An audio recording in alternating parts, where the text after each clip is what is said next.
संपाति और जटायु किसके पुत्र हैं? अरुण जी के। किसके हैं? बोलो, किसके पुत्र हैं? अरुण जी के। और अरुण जी कौन है? गरुण जी के बड़े भाई। और ये अरुण गरुण कौन है? ये हैं विनता जी के पुत्र। और ये विनता जी कौन है? इनके पति का नाम है कश्यप ऋषि। तो ये कश्यप ऋषि के पुत्र। कश्यप ऋषि की पत्नियां हैं कद्रु और विनता। कद्रु के हैं सर्प और विनता के हैं अरुण और गरुण। जब दोनों एक गर्भवती हुई तो एक ने दिए 1000 अंडे, जिससे सर्पों की उत्पत्ति है, और विनता ने दिए 2 अंडे। तो कश्यप जी ने कहा था तुम्हारे ये अंडे 1000 साल के बाद जो है ना फूटेंगे। अब सांपों का जन्म हो गया तो विनता ने क्या किया, ईर्ष्या की वजह से 500 ही दिन के बाद वो तोड़ दिया। तो ऊपर का शरीर बन गया था अरुण जी का, नीचे का बना नहीं था, तो पंगु रह गए। नीचे का बने, इनके पांव नहीं है। तब ब्रह्मा जी के कहने पर अरुण जी को सारथी बना दिया गया सूर्य भगवान का। सूर्य भगवान का रथ आज भी अरुण जी हाँक रहे हैं। और उन्हीं ने कहा था माता तुमने ईर्ष्या बस मुझे असमय में पैदा कर दिया है, इसलिए तुम जिसकी ईर्ष्या में तुमने मुझे पंगु बना दिया उसी की तुम्हें दासी बनना पड़ेगा। लेकिन अब ये 1000 वर्ष तक मेरा छोटा भाई जो आएगा ना, इसका ध्यान रखना, इसे मत छोड़ना, यही तुम्हें दासी बन से छुड़ाएगा। तो जब पूरा समय हुआ तब गरुण जी पैदा हुए और गरुण जी ने अमृत का कलश ला करके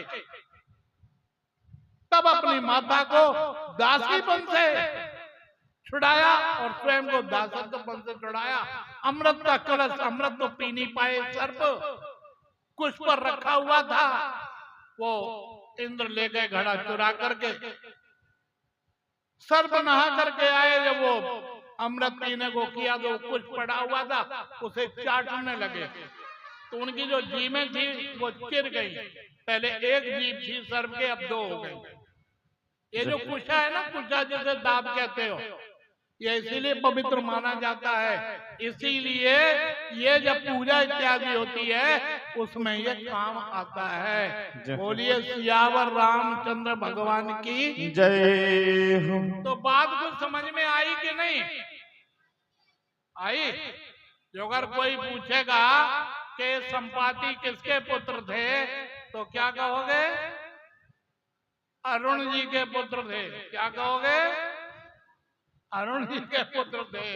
और कोई पूछे कि अरुण जी किसके पुत्र थे तो क्या कहोगे? कश्यप ऋषि के पुत्र थे, ये उनके पिताजी थे। और कोई पूछे उनकी माँ का क्या नाम है तो क्या बताओगे? कि विनता उनकी माँ का नाम है। अभी उसका भी वर्णन आएगा आगे। तो संपाति ने तिलांजलि दी अपने भाई को, और गिरी की जो दृष्टि है वो बहुत तेज है, सबसे तेज है। तो संपाति के पंख जो है उसी समय, जिस समय संपाति ने कहा कि मैं देखूं तुम नहीं, संपाति कह रहा है मैं देख रहा हूं तुम नहीं देख पा रहे हो। मैं क्या देख रहा हूं कि गिरि त्रिकूट ऊपर बस लंका, और तारे रावण सहज असंका। एक त्रिकूट नाम का पर्वत है, उसके 3 शिखर हैं। कूट माने शिखर। उसी में जो है रावण रहता है, उसका नाम है लंका।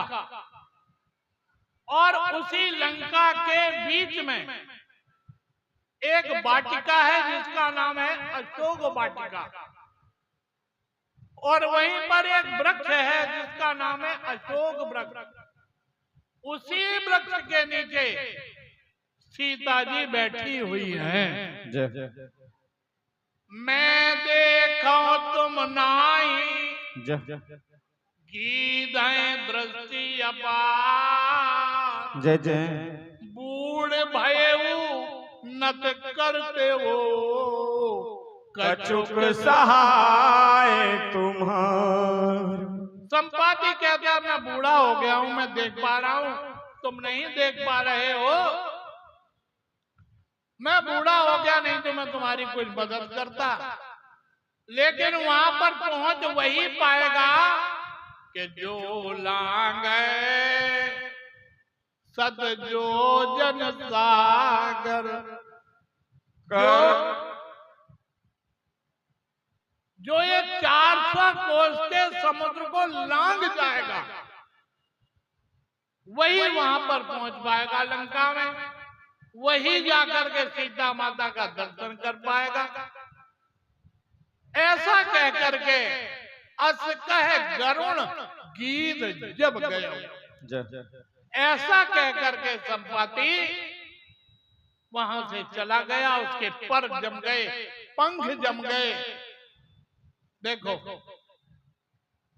एक ने पर गंवाए सूर्य के पास जाने में, एक ने पर गंवाए सीता का पक्ष लेने में।